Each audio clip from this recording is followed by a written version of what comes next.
Emmer could unite this conference? I'm sorry, what? Do you believe Emmer could unite the conference? Oh, very much so, very much so. Look, I mean, if you think today the number of candidates that we have, and we even have a bigger bench of number of people who aren't running, but I think Emmer is in the best position. Think about it. Having been the whip, getting the tough votes, passing H.R. 1, making America energy independent, Parents' Bill of Rights, getting the debt ceiling. So he knows the conference well. Having come from the NRCC, he knows what it takes to win the majority. And I'll tell you this, I think this next election cycle we're going to gain even more seats. Because if you think about it, I've never seen a president with this low in numbers.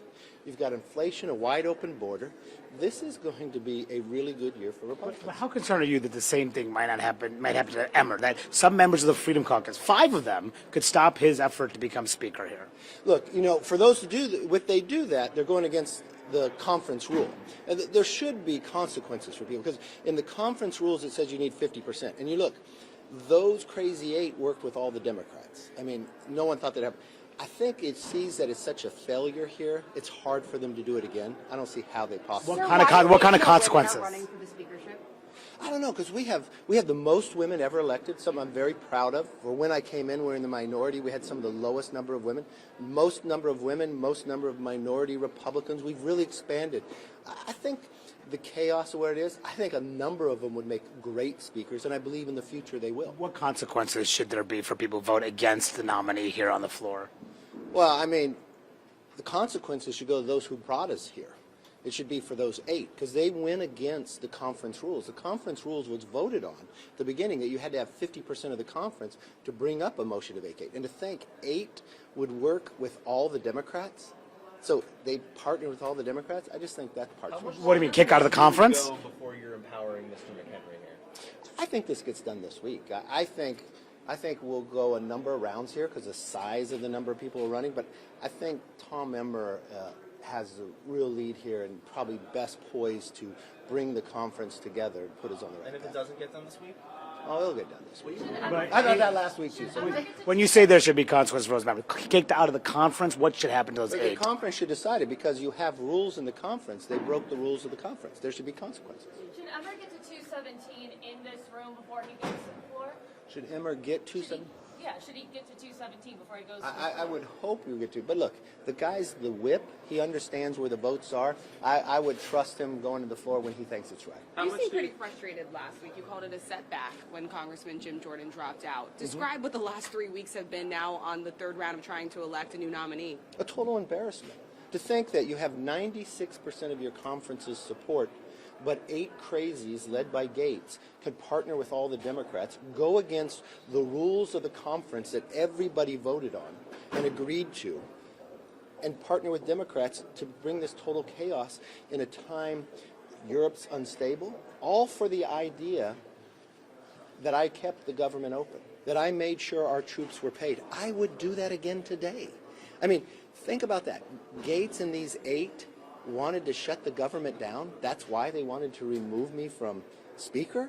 That was the wrong decision. You look at the world today, I don't think anybody stands with him or understands it. And at the end of the day, I think when all the truth comes out on Gates, it'll be hard for these 7 ever to stand with him or anybody else again. How much of a factor is fatigue, do you think, at this point for members? A large factor.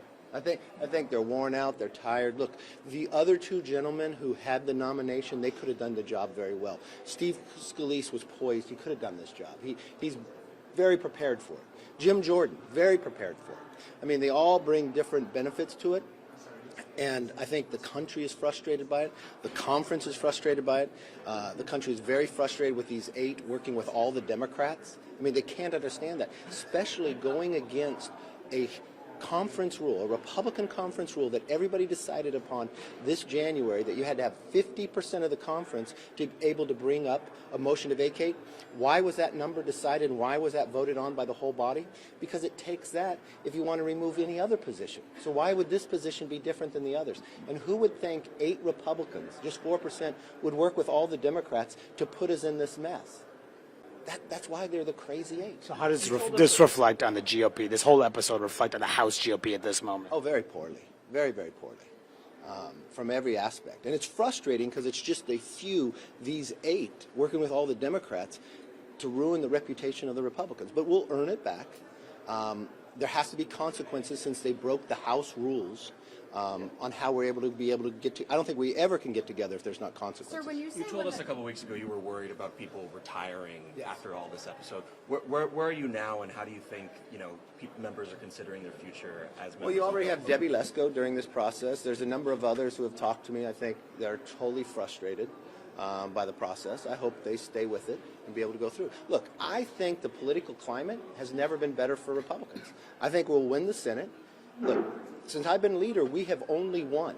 When everybody thought we would lose 15, we beat 15 Democrats. It was the first time since 1994 that no Republican incumbent lost and the Democrats won the White House. The Senate has lost Republicans 2 cycles. We've lost the presidency. We lost government. The only place we've won is the House. In those 2 cycles, when I've been fortunate enough to be the leader, we've elected the most women, the most minorities. I'm proud of the fact we expanded in California, New York, Oregon, places we never thought we can win. But I believe the climate's even better for the next election cycle. You look at, there's new redistricting in North Carolina. I think we could pick up 4 seats there. Pennsylvania, we're going to do well. I think Michigan, you look at in California, will continue to grow. I mean, Nancy Pelosi lost her whole majority just in California. Think about that. And I mean, I believe this is the best opportunity, knowing the contrast of our policies versus the Democrat policies. Runaway inflation, a wide open border that puts us in jeopardy for a sleeper cell, fentanyl coming across, gasoline price, the highest it's been, shutting down American production of oil but enhancing Iran, and now terrorism around the world, our embassies being evacuated, our military men and women have to be deployed in all different places. There is no better time for a good, strong, conservative policies to make America stronger So again. when you say when the truth comes out about Gates, what are you referring to? I just think there's so much on Gates that I don't know who could ever stand with that man. Could Emmer get it done on the first round on the House floor? Oh, on the House floor, yeah. Sir, what would your reaction be if the only way to get Emmer elected is for some Democrats to sit out? I don't think that'll be the case. I think Emmer will win with Republicans, and Republicans will decide, they're in the majority, who their speaker is. Is the idea of a McHenry interim temporary chair, is that dead?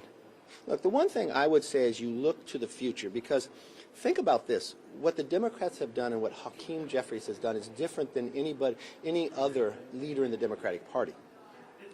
He has now put himself in jeopardy because he changed the rules of the House. What if he was Speaker today and he wanted to fund money for Israel and his extreme progressives, Tlaib and others? They could make a motion to vacate, and now all the Republicans could join with them. This is why you need real leadership that would make a tough decision like keeping government open and not being afraid in that process. That's a fundamental difference. I mean, when I look at Hakeem Jeffries not willing to stand up to the anti-Semitism, to say no comment, that's not a strong place to be. And taking this position by picking politics over people, I think long-term that is going to be a real detriment to this institution. Thank you all very much. Have you spoken to Trump at all about Emmer?